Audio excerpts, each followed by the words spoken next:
Bu, sebisa mungkin jangan pernah curhat masalah kita kepada anak.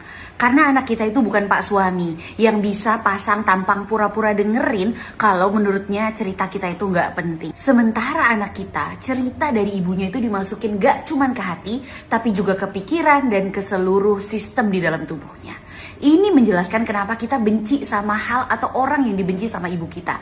Padahal kita nggak pernah benar-benar dengerin cerita dari pihak sebelah. Kita begitu percaya sama setiap cerita ibu kita. Dan anak kita itu juga bukan teman kita yang kalau kita cerita dia bakalan bantu sebisa dia. Karena ya gue juga punya masalah hidup sendiri. Anak kita begitu denger curhatan kita, dia berusaha ngebantu kita dengan seluruh jiwa, raga, dan kemampuan yang ia bisa. Dan kalau dia nggak bisa, dia bakalan bikin skenario gimana cara nolongin ibuku. Itu dia pikirin terus-terusan. Buktinya banyak dari kita yang tumbuh dewasa dengan berhayal bagaimana caranya untuk membuat ibuku bahagia.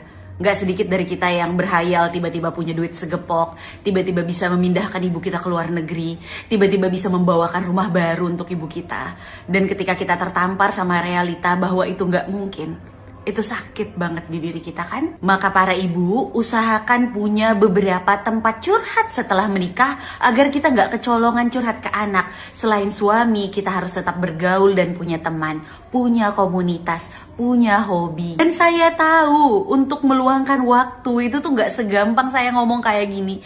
Tapi please usahakan. Karena kalau kita aja bingung gimana solusi dari permasalahan kita, bayangkan gimana anak kita kebingungan dengan pikiran dan badan sekecil itu.